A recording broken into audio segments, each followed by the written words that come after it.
Good morning बच्चों। जैसा कि अब सीयूटी में अगला पेपर हमारा जो है बायोलॉजी है।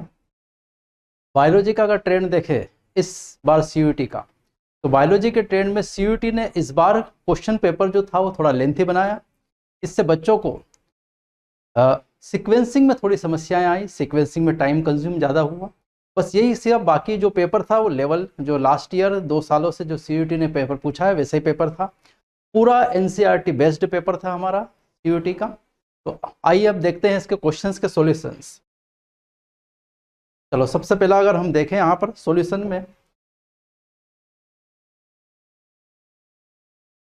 इन a country at any time the population has same number of youngs and mature once.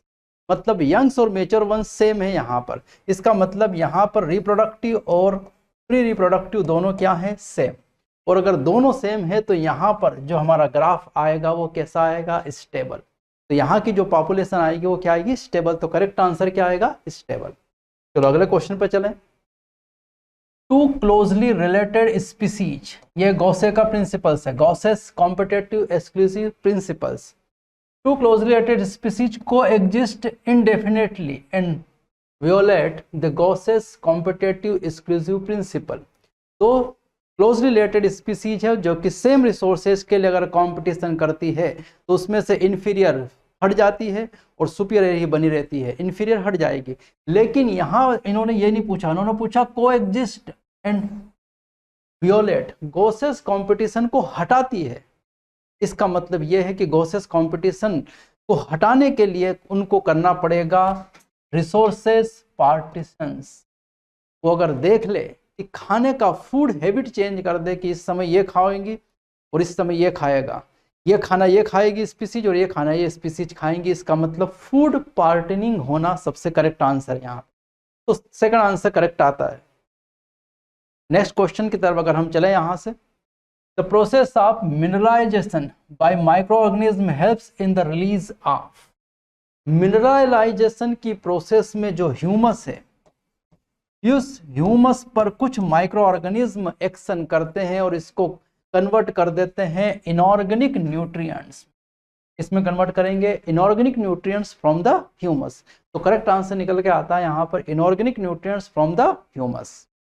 चलो next question, in which ecosystem the biomass of primary consumers greater than producers. तो अगर हम ग्राफ में चले तो यहाँ आएगा पहले हमारा प्रोड्यूसर, देन फिर आएगा हमारा कंज्यूमर, प्राइमरी कंज्यूमर अगर हम ले यहाँ पर। और उन्होंने बताया बायोमास का ग्राफ है, प्राइमरी कंज्यूमर ज्यादा है किसके कंपैरिजन में, प्रोड्यूसर्स के। ऐसा ग्राफ आ रहा है, उल्टा ग्राफ आ रहा है और किसके रिस्पेक्ट में आ रहा है, बायोमास। तो बायोमास के रिस्पेक्ट में अगर हम चेक करें तो फॉरेस्ट, ग्रासलैंड, डेजर्ट में केवल जो सी है उसी में प्रोड्यूसर आते हैं फाइटोप्लैंक्टन्स और प्राइमरी कंज्यूमर्स है जू प्लैंक्टन्स, जिसमें बायोमास जू प्लैंक्टन्स का ज्यादा है। मतलब इन्वर्टेड ग्राफ आता है, इसलिए करेक्ट आंसर निकल के आएगा सी, एक्वेटिक वाला सी। नेक्स्ट क्वेश्चन हमारा है मैच द कॉलम, जो कि फेमस क्वेश्चन है, यहां से आता है। अगर देखें यहां पर कमेंसलिज्म इंटरेक्शन अगर हम बात करें तो commensalism, mutualism, amensalism, parasitism. Mutualism both species are benefited, mutualism में both species are benefited. Commensalism में वन बेनिफिटेड और another unaffected, one benefited, one species benefited, other remains unaffected. मतलब ये इसका फोर्थ। तो ए का और amensalism negative, zero interaction, one species harmed and other is unaffected, ये आ गया इधर। और parasitism, one species is benefited at the expenditure of other. मतलब सीधी सी बात करें यहां से तो कमेंसलिज्म का आएगा फोर्थ। फोर्थ यहां पर कहां दिख रहा है, एक ये वाला दिखा, चलो ठीक है। आगे देखें यहां पर म्यूचुअलिज्म का ए का, बी का थर्ड, अमेंसलिज्म सी का सेकेंड और डी का फर्स्ट। इसका मतलब हमारा आंसर निकल के आया सेकेंड। ये जो क्वेश्चन है रिपीट भी हुआ है सीयूटी में, लास्ट ईयर भी इस क्वेश्चन को पूछा जा चुका है, ये रिपीटेशन वाला है। चलो आगे चला यदि इस क्वेश्चन में थोड़ा कंफ्यूजन है यहाँ पर। Choose the correct statement respect to decomposition, और आपको बताना है करेक्ट स्टेटमेंट। यहाँ पर decomposition is an anaerobic process, ये स्टेटमेंट क्या है? गलत, क्योंकि डिकम्पोजिशन जो है वो है एरोबिक प्रोसेस। सीधा सीधा एनसीईआरटी में दिया है, decomposition rate of data depends upon the chemical nature of it. बिल्कुल सही है। सेलुलोज, लिग्निन, नाइट्रोजनस, शुगर, क्या है वो सब्सटेंस, उस पर डिकम्पोजिशन की रेट डिपेंड करती है। तो ये करेक्ट आंसर है। वाटर सोल्यूबल ऑर्गेनिक्स न्यूट्रिएंट्स, ये गलत है। Inorganic nutrients go down in the soil and get precipitated in the process of leaching, तो ये स्टेटमेंट भी क्या हुआ? गलत। ह्यूमिफिकेशन फॉलोस मिनरलाइजेशन, ये भी गलत है। मिनरलाइजेशन के बाद ह्यूमिफिकेशन नहीं होता, ह्यूमिफिकेशन के बाद क्या होता है? मिनरलाइजेशन। तो यहाँ पर करेक्ट स्टेटमेंट निकल के आया ओनली बी, और ऐसा स्टेटमेंट यहाँ कहीं भी, ऐसा ऑप्शन कहीं भी नहीं है। मतलब इसमें कुछ भी जो बोनस मार्क्स या जो भी कुछ दिया जाएगा सीयूटी क्या देती है आंसर, वो चेक करना है हमको। तो ये क्वेश्चन था। अब नेक्स्ट क्वेश्चन चल रहे हैं हम। फिर आया मैच द कॉलम, सीधा सीधा है। Standing state, amount of mineral nutrients in the soil at a given time, standing state। फिर standing crop, mass of living matter in a tropic level at given time। ये दो state, दो जो बहुत बार मैंने बताया इन दोनों को, स्टैंडिंग स्टेट और स्टैंडिंग क्रॉप, और इन्हीं से क्वेश्चन कंप्लीट हो जाता है। ए का फोर्थ, ए का फोर्थ, ये दोनों हटाओ इधर से, और सी का थर्ड, सी का थर्ड मतलब निकल के आंसर आया, सॉरी सी का थर्ड मतलब निकल के जो आंसर आया हमारा, वो आंसर जो निकल के आया वो है थर्ड। थर्ड यहाँ से आंसर निकल के आया। ए का फोर्थ, बी का second, secondary productivity available biomass for the consumption of heterotrophs, net primary productivity rate of formation of organic matter by the consumers. मतलब जो आंसर निकल के आया वो कौन सा है? यहाँ से थर्ड। चलो नेक्स्ट देखें यहाँ से। चलो पैराग्राफ में आ जाते हैं। India was among the first country in the world to initiate action plan programme at the national level total reproductive health. मतलब यह रिप्रोडक्टिव हेल्थ चैप्टर से पैराग्राफ आया है। ध्यान रखना पैराग्राफ में मैंने जैसा पहले भी बताया है, पैराग्राफ पढ़ने की कोई जरूरत नहीं, सारे क्वेश्चंस आपको वैसे ही बन जाएंगे। तो देखते हैं यहाँ पर, which of the following is not a sexually transmitted disease? Chlamydiasis है, जेनाइटल हर्पीस है, ट्राइकोमोनियासिस है, फिलेरियासिस नहीं है। ये जो फिलेरियासिस है ये हेलमिंथिस डिसीज है। इसका मतलब हमारा करेक्ट आंसर निकल के आया है फिलेरियासिस यहाँ से। चलो अगला है question, which of the following statement is incorrect? Incorrect बताना। Respect to MTP, they are considered safe during the first trimester, correct है। legalized in India from 1971, ये भी करेक्ट है। MTPs can be performed even after 24 weeks, ये गलत है। But with the opinion of top registered practices on specific grounds, ये सही नहीं है यहाँ पर। अगला चेक कर लेते हैं। About 20% of the total number of conceived pregnancy undergo MTP in a year globally। तो 20% मतलब 1/5 की बात चल रहा है, और एनसीईआरटी में सीधा सीधा दिया है 1/5 वाले लोग हैं जो ग्लोबली क्या करवाते हैं? एमटीपी। और 1/5 मतलब 20%। ये भी स्टेटमेंट क्या है? करेक्ट। इसका मतलब इनकरेक्ट स्टेटमेंट बताना था, और यही इनकरेक्ट है, थर्ड यहाँ से। चलो अगला क्वेश्चन पे चलें। यदि हम अगला क्वेश्चन है मैच द कॉलम, फिर से। GIFT zygote intrafallopian transfer up to 8 blastomere, ICSI intracytoplasmic sperm injection, यहाँ पर sperm directly into the ovum injection, IUI transferring semen from healthy donor into the uterus, intra uterine insemination, and IUT transferring embryo with more than 8 blastomeres into the uterus. तो देख लेते हैं। ए का third, ए का third दो जगह आ रहा है। बी का फर्स्ट, बी का फर्स्ट, बी का फर्स्ट ये भी आ रहा है। सी का फोर्थ, सी का फोर्थ, सी का ये गलत आ रहा है यहाँ पर, और डी का सेकंड, डी का सेकंड मतलब हमारा आंसर निकल के आया सेकंड। सेकंड आंसर यहाँ पर क्या है? करेक्ट। तो आंसर निकल के आता है वो कौन सा है? सेकंड। तो अगला क्वेश्चन अगर हम यहाँ से देखें, फिर इजी क्वेश्चन आया है। विच of the following method of contraception is not means for females? Females के लिए नहीं है। और सिंपल क्वेश्चन है यहाँ पर, आयोडीज फीमेल के लिए है, लैक्टेशनल फीमेल के लिए है, वेसेक्टोमी फीमेल के लिए नहीं है, कॉन्डोम्स फीमेल के लिए यूज किया जा सकता, मेल और फीमेल दोनों के लिए, vasectomy only for female male. और यहाँ पर क्या है, नॉट फीमेल, तो हमारा करेक्ट आंसर आएगा वेसेक्टोमी। ट्यूबेक्टोमी आता तो फीमेल के लिए, वेसेक्टोमी मेल के लिए। चलो अगला क्वेश्चन, सहेली N oral contraceptive pills also known quick pills was developed by CDRI Lucknow. Simple question है ये, सीधा।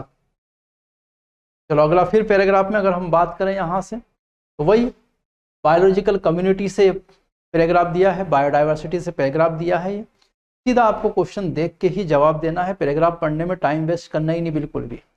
विच of the following is not a characteristics of stable biological community. Stable biological community से related, biological community से related हमारे एक famous scientist जो है, उन्होंने कई सारी बातें बताई है जो आगे देखेंगे लिंडमैन हम। It must be resistant to inventions by alien species, बिल्कुल करेक्ट है, ये कैरेक्टरिस्टिक फीचर है उनका। एलियन स्पीसीज के आ जाने से उसकी स्टेबिलिटी डिस्टर्ब नहीं होती, उसको रजिस्ट कर लेती है। It should not show too much variation in productivity from year two year, ज़्यादा प्रोडक्टिविटी में हर साल में कोई स्टेबल कम्युनिटी में डिफरेंस नहीं आता, मतलब ये भी सही है। All species are equally important in a stable community and absence of any one leads to its unstability, ये गलत स्टेटमेंट। इक्वली इंपॉर्टेंट सभी स्पीसीज का नहीं है, कुछ स्पीसीज कीस्टोन स्पीसीज भी है, और कुछ स्पीसीज हटा लेने से कोई ये डिस्टर्बेंस नहीं होता, ये गलत है। It resilience to occasional disturbance whether natural or man made, ये भी करेक्ट है। थोड़ा बहुत मैन मेड हमारे द्वारा, मनुष्य द्वारा, या फिर नेचर अगर कोई डिस्टर्बेंस करता है तो इकोसिस्टम पर कोई ज़्यादा अफेक्ट नहीं करता। तो इसका करेक्ट आंसर निकल के हमको आया है नॉट बताना, इसके लिए सही आंसर आया है वो है थर्ड। ये ऐसा क्वेश्चन था जिसको आपको अटेम्प्ट नहीं करना चाहिए था, क्योंकि ये डिस्टर्बेंस क्रिएट करता। हाँ, in rivet popper hypothesis the rivet significance the rivet species है, यहाँ पर रिवेट स्पीसीज है, तो यहाँ का करेक्ट आंसर आएगा स्पीसीज, सीधा। Scientist who proved that species richness directly correlate with the stability of community, ये इसका करेक्ट आंसर है डेविड टिलमैन। डेविड टिलमैन जो है वही साइंटिस्ट ने ये सीधा सीधा कंसेप्ट बताई थी स्टेबिलिटी के रिलेशंस में, और बहुत सारे एक्सपेरिमेंट किए इन्होंने। अगला क्वेश्चन आता है, among the vertebrates which of the following is the most species rich group. किसकी बात कर रहा है, वर्टिब्रेट्स की। तो इंसेक्ट तो इनवर्टिब्रेट्स में, रेप्टाइल, फिश और मैमल्स में यहाँ करेक्ट आंसर आएगा fish. Fish, then birds, then reptiles, then amphibians, और लास्ट में क्या था, मैमल्स। मैमल्स एम्फीबियंस लगभग सेम है, पर मैमल्स लास्ट में। तो करेक्ट आंसर निकल के आया यहाँ फिश। चलो नेक्स्ट क्वेश्चन है, various hypothesis proposed in explain the greatest ecological diversity in tropics except. हम जानते हैं ट्रॉपिकल रेन फॉरेस्ट में इकोलॉजिकल डाइवर्सिटी हाईएस्ट है, तो यहाँ पर हाईएस्ट इकोलॉजिकल डाइवर्सिटी का कारण नहीं पूछा है, नहीं पूछा है, एक्सेप्शन पूछा है। Temperate regions are subjected to glaciations but tropical latitudes have remain relatively undisturbed. ये स्टेटमेंट तो पूरी तरह से क्या है, करेक्ट। बहुत सालों से अनडिस्टर्ब रहा है, ग्लेशियर्स वहाँ नहीं हुआ है, टेम्परेट में हुआ है, ट्रॉपिकल में नहीं हुआ। Tropical environments have more humidity moisture which helps in diversity of to flourish, ये स्टेटमेंट गलत है। Tropical environments are less seasonal and more constant, ये करेक्ट है। सीजन्स वहाँ ज़्यादा नहीं है, सीजनल वेरिएशंस नहीं है, ये सीधा सीधा एनसीईआरटी में दिया है, पहला वाला लाइन भी, दो सेकंड वाला भी। There is more solar energy, ये भी दिया हुआ है। Variable in tropics which contributes higher productivity and biodiversity. तो 3 स्टेटमेंट करेक्ट है, और वहाँ एक्सेप्शन पूछा तो हमारा आंसर निकल के आएगा, वो आएगा सेकंड। चलो अगला question, cells present in mature pollen grain. Mature pollen grain में लार्ज सेल वेजिटेटिव सेल और स्मॉल सेल जनरेटिव सेल्स मतलब करेक्ट आंसर निकल के आएगा थर्ड। अगला है मैच द कॉलम, वही प्लांट रिप्रोडक्शन से पूछा है। समझो इधर, filiform operators guide the pollen tube to synergids, tapetum nourish the pollen grain, food देती है, एक्साइन यहाँ मेड अप ऑफ स्पोरोपोलिन और funicle attached ovule to the placenta. मतलब ए का थर्ड एक ही जगह है, बी का फोर्थ, सी का फर्स्ट और डी का सेकंड। मतलब आंसर निकल के आया हमारा सेकंड, यहां से सेकंड आंसर निकल के आया। चलो next question, primary endosperm nucleus is the product of, primary endosperm मतलब 2n सेल पोलर सेल का क्रॉस करवाया, n सेल मतलब सीधी बात करें तो मेल गैमेट्स, और उनसे बनता है 3n एंडोस्पर्म, और यह है ट्रिपल फ्यूजन, क्योंकि 3 न्यूक्लियस यहाँ क्या कर रहे हैं, participate. Next question, in humans mammary glands divides into 15 to 20 lobes. सीधा सीधा एनसीईआरटी का क्वेश्चन है इसमें। Next question, sex in human embryo is determined by, हम जानते हैं अगर एक्स बना तो फीमेल और XY बना तो मेल, और ये जो X और Y आते हैं ये स्पर्म है, इसके मेल के स्पर्म से डिसाइड होगा कि कौन मेल बनेगा और कौन फीमेल। तो करेक्ट आंसर है इसका XRY chromosome. Next question, arrange the following stage of oogenesis in order of their occurrence। देखो यहाँ पहला आएगा oogonia से क्या बनता है, primary oocytes, then secondary oocyte and then ovum. तो यहाँ निकल के आया बी से एक ही चालू हो रहा, BCDA, मतलब एक ही आंसर था यहाँ पर, ज्यादा कोई कंफ्यूजन था ही नहीं, सीधा देख के टिक करना था इसको। अगला, विच of the following pair of contrasting traits was not studied by Mendel, Mendel ने कौन से कंट्रास्टिंग ट्रेट्स की स्टडी नहीं की थी, पिंक एंड व्हाइट फ्लावर, नहीं इसी की नहीं की थी उन्होंने, यहाँ था वायलेट एंड व्हाइट फ्लावर, और यहाँ पिंक और व्हाइट फ्लावर, ये नहीं बाकी सब है सीधा, उसमें कोई समस्या नहीं, सीधा आंसर है वो। Failure of chromatids to segregate during cell division cycle results in, अगर क्रोमेटिड्स सेपरेट नहीं हुई तो क्रोमोसोम के नंबर या तो क्या होंगे, इंक्रीज, या फिर क्रोमोसोम के नंबर डिक्रीज, और दोनों केसेस में हम इसको क्या नाम देते हैं, एन्यूप्लॉइडी। तो करेक्ट आंसर निकल के आता है वो क्या है, एन्यूप्लॉइडी। चलो अगला क्वेश्चन देखें, सिकल सेल एनीमिया से रिलेटेड है, सिंपल फिनोटाइप और जीनोटाइप, ये क्या हो रहेगा, नॉर्मल, जबकि ये डिसीज्ड फिनोटाइप बता रहा, गलत है ये रहेगा कैरियर, ये डिसीज्ड फिनोटाइप बता रहा, ये भी गलत है, ये होगा डिसीज्ड SS, ये सही है, ये S और A है मतलब कैरियर ऑफ डिसीज, ये भी सही है, ये दो गलत सही है और बाकी के दो गलत। बताना क्या था यहाँ पर, सिलेक्ट द करेक्टली मैच्ड मतलब सही बताना, सही क्या है, CD। तो इसका आंसर निकल के आता है केवल C और D, इसका आंसर निकल के आया, क्या आएगा, C और D करेक्ट है यहाँ से, ठीक है। अब चल अगले क्वेश्चन की तरफ, यहाँ फिर match the column, Sutton and Boveri ने क्या दिया है, chromosomal theory of inheritance. Stuart ने जो दिया है वो क्या दिया है, जेनेटिक्स मैप्स, हेनकिंग्स ने एक्स बॉडी, और ग्रिफिथ ने ट्रांसफॉर्मेशन इन बैक्टीरिया। चलो ये दो नाम हमारे लिए नए हैं, लेकिन सटन एंड ब्रावेरी से सेकेंड, ए का सेकेंड केवल दो में है, ये दो आंसर तो गलत ही हो गए, और ग्रिफिथ ने ट्रांसफॉर्मेशन थर्ड, डी का थर्ड भी चलो आ गया यहाँ पर, ए का सेकेंड और ग्रिफिथ ने ट्रांसफॉर्मेशन दिया है डी का थर्ड। और इसके बाद हम बात करें स्टुअर्ट्स ने क्या लिया है, जेनेटिक्स मैप्स, और हेनकिंग एक्स बॉडी, मतलब हमारा आंसर निकल के आया फर्स्ट। तो ये हमारा कौन सा आंसर आ गया, फर्स्ट, सीधा एनसीईआरटी में सब दिए हैं ये। अगला है यहाँ पर incorrect with respect to nucleotides, purines and pyrimidines are nitrogenous bases, ये तो करेक्ट है, प्यूरिन और पायरिमिडिन्स दोनों नाइट्रोजनस बेसेस हैं। न्यूक्लियोटाइड्स आर नॉन एंजाइमेटिक, ये रॉन्ग है, एंजाइमेटिक है न्यूक्लियोटाइड्स लाइक राइबोजाइम्स। तो जो राइबोजाइम्स है वो न्यूक्लियोटाइड है आरएनए का और वो एंजाइमेटिक है।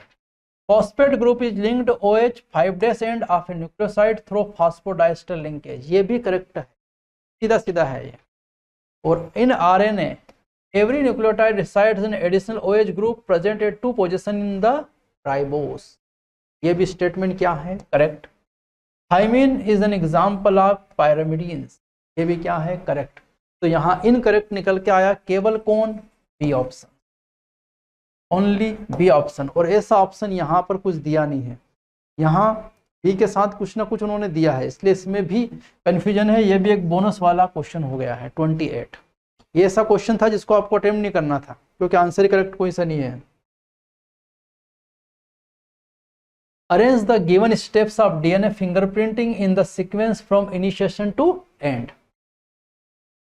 डीएनए फिंगरप्रिंटिंग का सीधा सीधा है, पहली स्टेप तो हमारी रहती है आइसोलेशन ऑफ डीएनए, डीएनए को बाहर निकालना, फिर रेस्ट्रिक्शन एंडोन्यूक्लियस से उसको क्या करना, क्लीव करना, काटना, फिर उसकी ट्रांसफरिंग या blotting of separated DNA fragment to the synthetic membrane, membrane पर उसको प्लेस करना। और उसके बाद फोर्थ स्टेप है हमारे पास hybridization using BNTR probe, probe जो कि कैसा होगा, रेडियो एक्टिव, उसके साथ उसको हाइब्रिडाइज कर देना। तो 4 स्टेप्स थी। आया हमारा BA DC,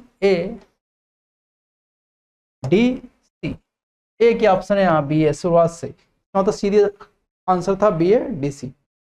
नेक्स्ट हमारा है nucleosome is associated with molecules of histone, तो यहाँ करेक्ट आंसर निकल के आएगा 8, क्योंकि ऑक्टामर कोर में जो हिस्टोन प्रोटीन है उनके नंबर कितने हैं, 8, इसलिए इसका करेक्ट आंसर आएगा 8।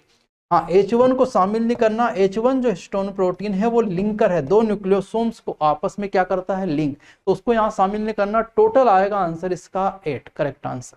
ठीक है, ये 30 क्वेश्चंस मैंने आपको सोल्व कराए हैं, बाकी के अब 10 क्वेश्चन सोल्व करवाने आ रहे हैं अंकित भार्गव सर। आइए सर। नमस्कार दोस्तों, मैं अंकित भार्गव MGCI के डिजिटल लर्निंग प्लेटफॉर्म पे एक बार बहुत बहुत स्वागत करता हूं। तो दोस्तों, जैसा कि आप देख पा रहे हैं कि आपके अपने संस्थान MGCI द्वारा CUET के बायोलॉजी के सेगमेंट का जो आपका पेपर रहा कल, उसका लाइव सॉल्यूशन चल रहा है। जैसा कि आपको अभी 30 क्वेश्चंस मेरे पूर्व वक्ता श्री संजय राजपूत सर ने बताए हैं, अब कुछ क्वेश्चंस के बारे में मैं आपके साथ डिस्कशन करने वाला हूं। जैसा कि यहाँ पर 31 क्वेश्चन दे रखा है, select the observation drawn from the human genome project. मतलब यहाँ पर अगर हम बात को समझें तो जो ह्यूमन जीनोम प्रोजेक्ट है उसके अंदर कुछ हमको स्टेटमेंट्स दे रखे हैं, उसमें से हमको करेक्ट स्टेटमेंट के बारे में बात बतानी है। तो सबसे पहला हमको ऑप्शन दिया है the human genome contains 3164.7 million base pair. तो यहाँ पर अगर हम बात को समझें तो ये बिल्कुल करेक्ट स्टेटमेंट है कि अगर हम एक ह्यूमन जीनोम की बात करें तो उसके पास हमको 3164.7 मिलियन बेस पेयर देखने को मिलेंगे। अगली बात बोली है उसने, the average gene consist of 3000 bases. यहाँ पर अगर हम बात को समझे तो जो एक एवरेज जीन होता है उसके पास 3000 नाइट्रोजनीय क्षार होते हैं, ये भी बिल्कुल करेक्ट स्टेटमेंट है बेटा। अगला हमको स्टेटमेंट दिया है, total number of genes is estimated at 30,000। मतलब अभी तक हमने जितने भी जीन का यहाँ पर जो एस्टिमेटेड किया है टोटल नंबर का, वो कितने हो चुके हैं, तो टोटल एस्टिमेटेड नंबर इनके 30,000 है बेटा। अगली बात बोलिए, the functions are unknown for over 50% of discovered gene. बिल्कुल करेक्ट स्टेटमेंट है कि अभी तक हमने जितने भी जीन्स यहाँ पर डिस्कवर किए हैं उनमें से टोटल का 50% जो जीन है उनके जो यहाँ पर जो फंक्शंस है वो क्या हो रहे हैं बेटा, अननोन है, अभी तक हमको पता नहीं है। लास्ट स्टेटमेंट दिया है, less than 2% of genome codes for proteins. मतलब यहां पर अगर देखा जाए जो जितने भी जीन है उनका जो 2% है वो 2% से भी कम जो है जीन जो क्या करते हैं बेटा, प्रोटीन के लिए यहाँ पर कोड्स को क्या करने वाले हैं, देने वाले हैं। तो यहाँ पर अगर देखा जाए तो सारे ही स्टेटमेंट जो हमको दिए गए हैं, ये सारे ही स्टेटमेंट क्या है, बिल्कुल करेक्ट है। तो अगर देखें हम तो A B C D and E सारे के सारे करेक्ट है, जो कि अपने को ऑप्शन 4 में देखने को मिल रहे हैं। नेक्स्ट क्वेश्चन है बेटा, analogous structure are result of, मतलब समवर्ती संरचनाएं परिणाम होती है। समवर्ती संरचनाएं होती क्या है, तो इनकी अगर हम बात को समझे तो समवर्ती संरचनाओं के बारे में एक बात ये कही जाती है, ऐसी संरचना जो कार्य में समान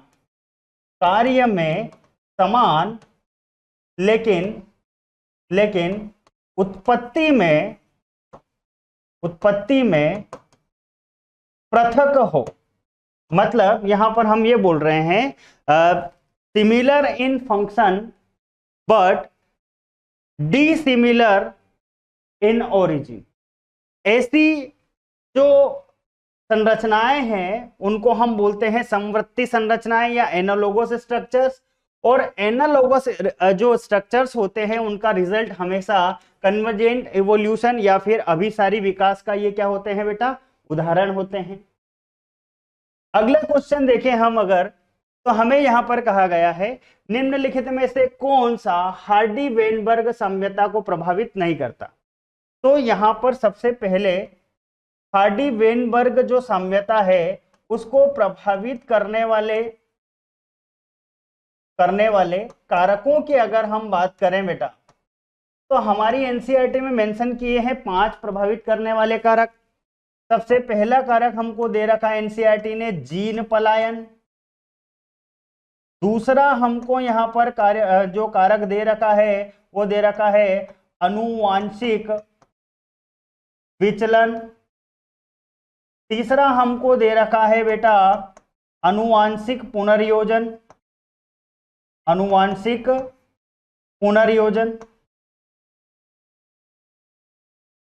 और चौथा दे रखा है हमको उत्परिवर्तन। और पांचवा हमारी एनसीईआरटी मेंशन करती है बेटा प्राकृतिक चयन। तो ये जो सारे स्टेटमेंट हमको दिए हैं प्रभावित करने वाले कारकों के रूप में कि जीन पलायन, अनुवांशिक विचलन, अनुवांशिक पुनर्योजन, उत्परिवर्तन और प्राकृतिक चयन।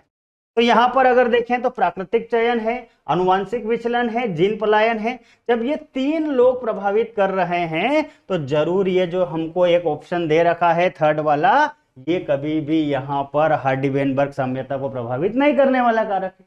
ठीक है, अगला क्वेश्चन अगर हम देखें, निम्नलिखित में से कौन सा नर वानर बंदर के समान था। विच of the following primates was more like an app. मतलब यहां पर अगर एक बात ये देखी जाए, जब हमने ह्यूमन इवोल्यूशन की बात की थी तो ह्यूमन इवोल्यूशन में बेटा सबसे पहले हमको एक स्टेटमेंट हमारी एनसीईआरटी क्लियरली मेंशन करती है कि जो ड्रायोपिथेकस है, ये ड्रायोपिथेकस 15 मिलियन ईयर्स एगो ही हमारी धरती पर मौजूद थे और जो कि एप्स के बिल्कुल सिमिलर थे। मतलब जो ज्यादा ही जो बंदर थे उनके समान थे। तो यहां पर कौन हो जाएगा, ड्रायोपिथेकस। अगला क्वेश्चन हमको दिया है यहां पर मेज द कॉलम के फॉर्म में। मेज द कॉलम के फॉर्म में अगर हम यहां पर बात को समझें तो हमको सबसे पहले दिया है एंटीएटर। एंटीएटर की अगर हम बात को समझें तो एंटीएटर हम किसको बोलते हैं बेटा, नम्बेट को बोल रहे हैं। दूसरी बात अगर देखें हम तो हमको बोला है बॉबकैट। तो बॉबकैट की अगर बात को समझे तो ये किसकी बात हो जाएगी बेटा, टेस्मेनियन टाइगर केट। देन अगली बात अगर हम देखें तो हमको बोला है लेमर। तो लेमर हम किसको कंसिडर करते हैं, तो स्पॉटेड और कसकस की बात करें। देन अगली बात बोली है फ्लाइंग स्क्वायरल। तो फ्लाइंग स्क्वायरल को हम किससे मैच करेंगे बेटा, फ्लाइंग फैलेंजर। क्लियर। तो यहां पर अगर देखा जाए तो हमने एंटीएटर मतलब फर्स्ट ए को हमने किसके साथ मैच किया है, तो हमने ए को मैच किया है सेकेंड के साथ। फिर अगर बात करें बी की तो बी को हमने मैच किया है फोर्थ के साथ। देन हम बात करें सी की, तो जो सी है हमारे पास उसको मैच किया है हमने फर्स्ट के साथ। देन जो डी है, डी को हमने मैच किया है थर्ड के साथ। तो अगर हम देखें तो ये हमको ऑप्शन फर्स्ट में ही देखने को मिल रहा है कि करेक्ट है। अगला क्वेश्चन अगर हम देखें, अगला क्वेश्चन है आइडेंटिफाई द इनकरेक्ट स्टेटमेंट। हमको कई सारे स्टेटमेंट दे रखे हैं, इन स्टेटमेंट में से अपने को जो भी एक इनकरेक्ट स्टेटमेंट है उस एक इनकरेक्ट स्टेटमेंट के बारे में अपने को टिक करना है। उसको हमको बोला है intestinal perforation and death may occurs in severe cases of typhoid infection. बेटा ये अपने ह्यूमन डिजीज वाले चैप्टर की अगर बात को समझे तो क्लियरली फर्स्ट पैराग्राफ में ही ये अपने को स्टेटमेंट दे रखा है कि जो टाइफाइड होता है, इस टाइफाइड के कारण जो अपनी आंत होती है वो छिद्रित हो जाती है और ज्यादा सीरियस केस में व्यक्ति की मृत्यु भी संभव हो सकती है। तो यहाँ पर पहला स्टेटमेंट तो बिल्कुल करेक्ट है। अगली बात बोली है common cold is cause by rhinovirus, बिल्कुल सही बात है। जो कॉमन कोल्ड होता है वो राइनोवायरस से जो होता है वो कॉज करता है। अगली बात बोली है lips and fingernails may turn grey to blue colour in severe cases of pneumonia, बिल्कुल करेक्ट बात है कि जो निमोनिया से अफेक्ट ह्यूमन होंगे उनके नेल्स और लिप्स की अगर आप बात को समझोगे देखोगे तो आपको हल्के से ग्रे टू ब्लू कलर में आपको दिखाई देंगे। अगली बात बोलिए pneumonia is caused by salmonella, तो ये स्टेटमेंट कहीं ना कहीं गलत हो जाएगा क्योंकि अगर हम बात करें यहाँ पर साल्मोनेला की तो साल्मोनेला जो है साल्मोनेला टाइफी, इसके अगर हम बात को समझे तो साल्मोनेला टाइफी से तो क्या हो रहा है बेटा, टाइफॉइड हो रहा है ना। तो कहीं ना कहीं ये हमारा स्टेटमेंट गलत हो जाएगा। फिर अगली बात बोली है typhoid fever could be confirmed by Widal test, मतलब यहाँ पर अगर हम बात को समझे टाइफाइड को कंफर्म करना है तो आपको कौन सा टेस्ट करवाना पड़ता है, तो जो विडाल टेस्ट है, ये विडाल टेस्ट हम किसके लिए लगाते हैं तो टाइफाइड के लिए लगाते हैं। तो यहाँ पर अगर देखा जाए तो A B C and E statement हमारे करेक्ट है।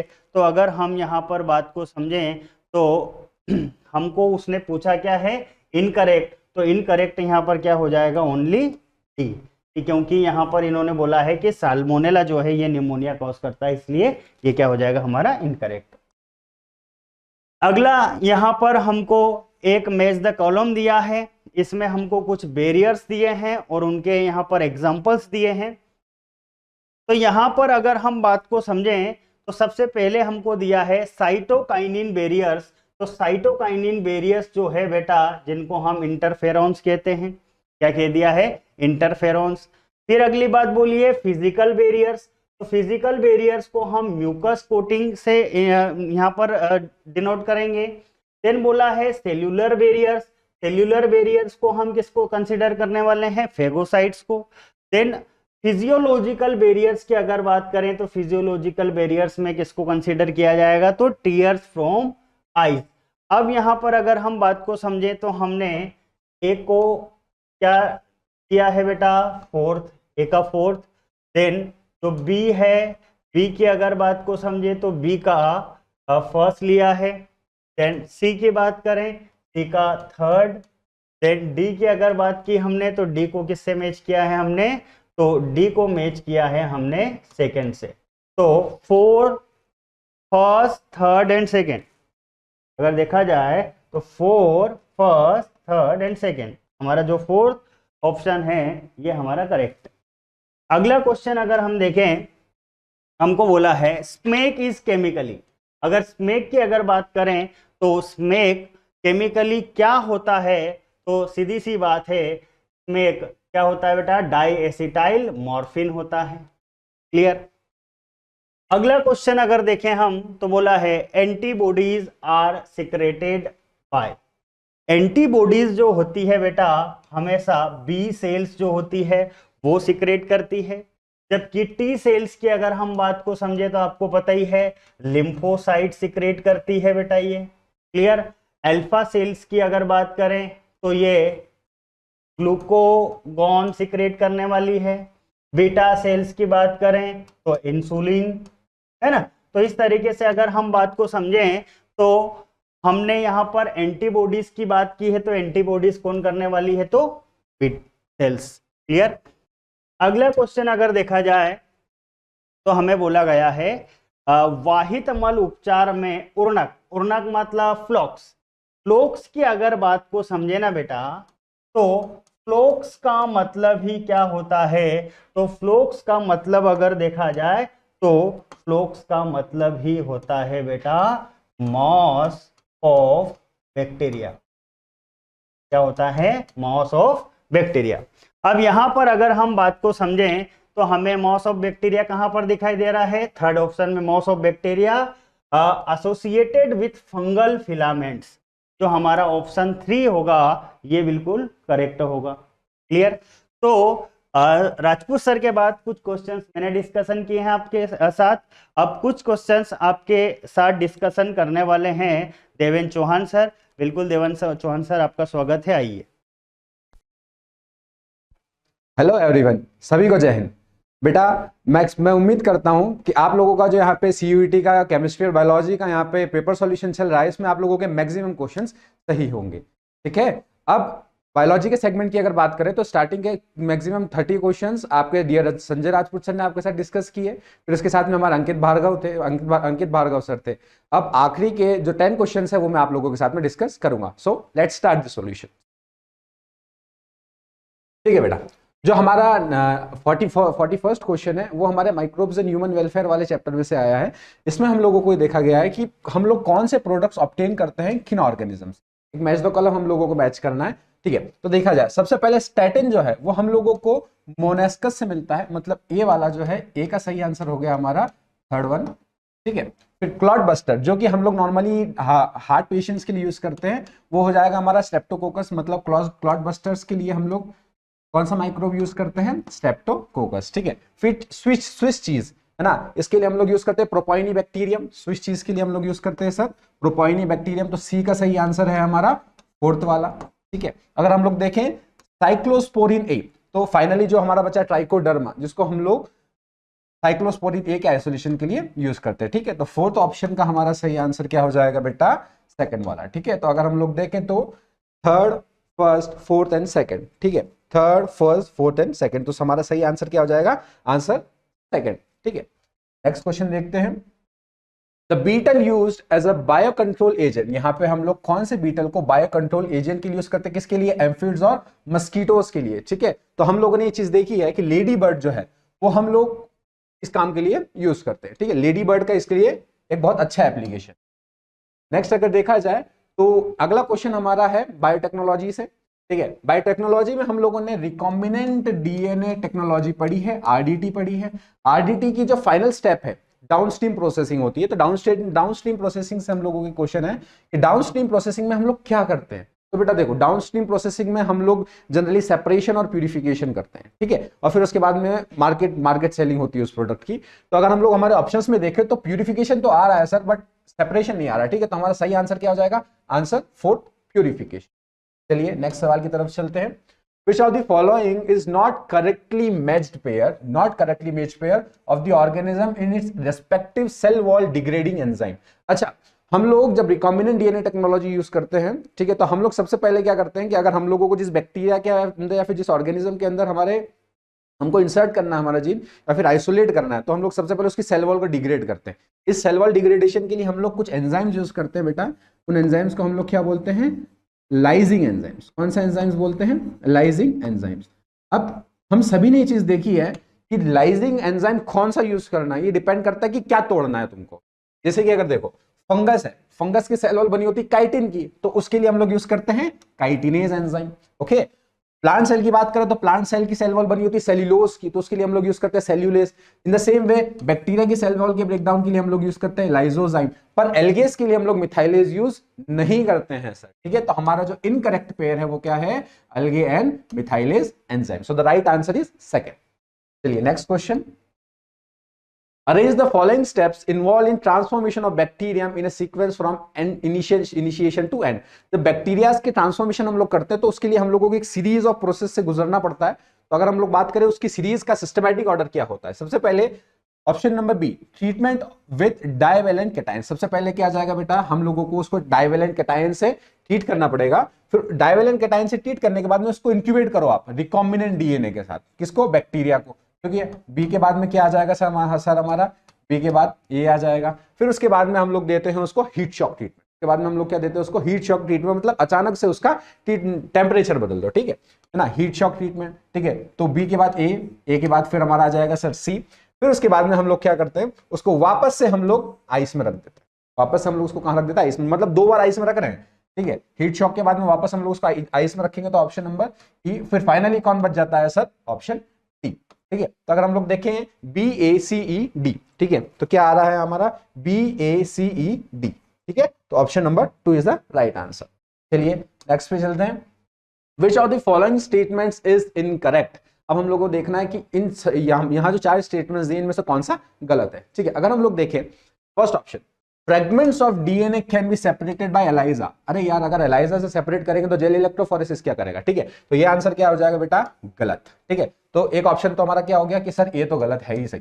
नेक्स्ट देखते हैं, transformation is the procedure through which a piece of DNA is introduced into the host bacterium. नहीं सर, ये गलत ऑप्शन है, ठीक है। ए प्लस बी, ए और बी दोनों गलत है। अगर हम लोग हमारे ऑप्शंस में देखें ना बेटा, तो ए और बी कॉमनली एक ही ऑप्शन में आ रहा है, ठीक है। तो हमारा सही आंसर क्या हो जाएगा सर यहाँ पे? ए और बी दोनों। चलिए next, which of the following statements is true. पहले में देखा कौन से गलत है, अब देखेंगे कौन से सही है, ठीक है। चलिए देखते हैं। मिल्क ऑब्टेन्ड बाय रोजी is nutritionally more balanced for human babies than natural human milk। Human milk की जगह आता है बेटा, एनसीईआरटी के स्टेटमेंट्स पढ़े हैं हमने सर, काउ मिल्क आता है, ठीक है। तो भाई साहब आप तो गलत हो, ठीक है। अगर बात करें तो biopiracy refers to the use of bio resources without proper authorisation of multinational companies. तो सर मल्टीनेशनल कंपनीज के अलावा हम लोगों को पर्सनल कंसर्न भी लेना पड़ता है, ठीक है ना। तो इसके साथ में हमारे साथ में क्या आता है? Concern of people. हम लोगों को पीपल का कंसर्न भी चाहिए होता है, ठीक है। तो यहाँ पे ये पूरा कंप्लीट स्टेटमेंट नहीं है, सटीक आंसर नहीं है, ठीक है। तो बेटा तो ये भी नहीं है हमारा। बात कर की जाए GEAC is a decisive body of for safety and validity of GMOs and GM research respectively. हाँ sir, is the right answer, ठीक है। और transgenic animals can help us to understand the contribution of gene the development of disease, ठीक है। हम लोग transgenic animal को बनाते ही इसलिए, ठीक है। तो हमारा सही आंसर क्या हो जाएगा? ऑप्शन नंबर 2, सी और डी। चलिए बेटा नेक्स्ट चलते हैं। वापस एक मैच दो कॉलम है, इंटरेस्टिंग है। देखिए क्या होता है, हम लोगों को यहाँ पे कुछ ट्रांसजीन को ऑब्टेन करना है, मतलब ट्रांसजीन से हम लोगों को क्या प्रोडक्ट ऑब्टेन करना है, इससे मैच करना है कि कौन सा ट्रांसजीन हम लोगों को क्या प्रोडक्ट बना करके देगा, ठीक है। तो देखो अल्फा-1 एंटीट्रिप्सिन। तो बेटा देखो अल्फा-1 एंटीट्रिप्सिन को हम लोग एम्फाइसीमा के ट्रीटमेंट के लिए यूज करते हैं, ठीक है। तो अगर हम लोग देखें सर, तो हमारा ए वाला जो है, ए का सही आंसर क्या आ जाएगा? थर्ड। ए का सही आंसर आता है थर्ड। इसके बाद में देखिए Cry1AC। Cry1AC जो है, अब Cry1AC को हम लोग कॉटन बॉल वॉर्म्स के लिए यूज करते हैं। इसके लिए यूज करते हैं कॉटन बॉल वॉर्म्स के लिए यूज करते हैं। तो अगर हम लोग बी देखें तो बी का सही आंसर क्या आ गया सर? बी का सही आंसर है 4th वन, है ना। फिर आता हमारा एंटीसेंस आरएनए। एंटीसेंस आरएनए जो है ना बेटा, वो हम लोगों को ट्रीट करते हैं मिलॉइडी, वो हम लोग ऑब्टेन करते हैं मिलॉइडी गाइनिया इनकॉग्निशिया से, ठीक है। तो अगर सी की बात की जाए तो सी वाला क्या आ गया? सी का आंसर है हमारा first one. And the final one is Cry1AB जो बचा है वो है कॉर्नबोरर, ठीक है। तो डी का क्या आ जाएगा बेटा? डी का आंसर आ जाएगा सेकंड। तो अगर हम लोग हमारी ऑब्जर्वेशंस को देखें, ऑब्जर्वेशंस के बेसिस पे हमारा जो ऑप्शन यहाँ पे सही होने वाला 3, 4, 1 एंड 2, ऑप्शन नंबर ए, ठीक है बेटा। तो हमारा सही आंसर क्या है? Option A. चलिए नेक्स्ट क्वेश्चन पे चलते हैं। Expand GEAC। GEAC इसको हम लोगों को एक्सपेंड करना, फुल फॉर्म्स में हम लोगों ने देखा ही था सर। जी का मतलब होता है जेनेटिक, जी का मतलब हो जाएगा सर जेनेटिक, ठीक है। जेनेटिक के बाद में आता है इंजीनियरिंग, जेनेटिक इंजीनियरिंग। फिर उसके बाद में आता है ए इन द सेंस अप्रूव्ड। ए का मतलब क्या है बेटा? ए का मतलब है अप्रूव्ड। और आखिरी में आता है कमिटी। सी का मतलब क्या हो जाएगा हमारा?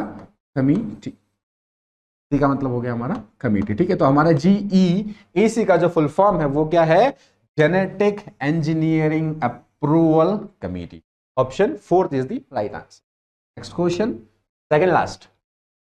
When an insect feeds on BT plant, जब कोई इंसेक्ट बीटी प्लांट पे फीड करता है, the insect dies due to conversion of inactive protein to active protein.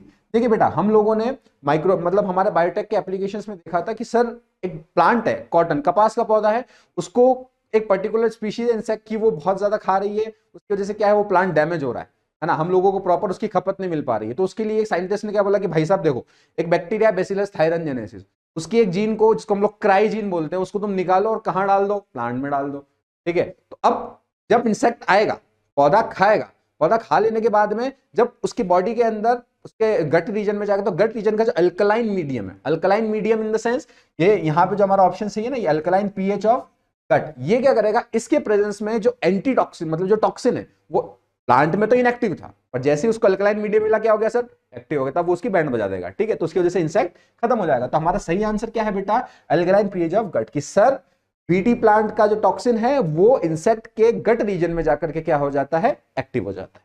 चलिए फाइनल वन, ओके ठीक है बेटा। तो ये था हम लोगों का एमजीसीआई फैमिली की तरफ से आप लोगों के लिए एक केमिस्ट्री और बायोलॉजी का कंप्लीट सॉल्यूशन।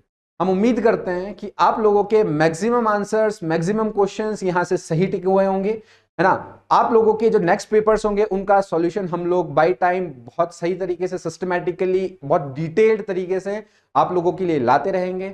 हम उम्मीद करते हैं कि आप लोग कॉन्फिडेंट रहेंगे, अपने आने वाले पेपर्स के लिए बहुत बहुत बहुत मेहनत कर रहे होंगे। बेटा अपना मनोबल, अपना आत्मविश्वास बनाए रखिएगा। एमजीसीआई परिवार की तरफ से मैं देवेंद्र सिंह चौहान आप सभी को ऑल द बेस्ट विश करता हूं। थैंक यू, जय हिंद।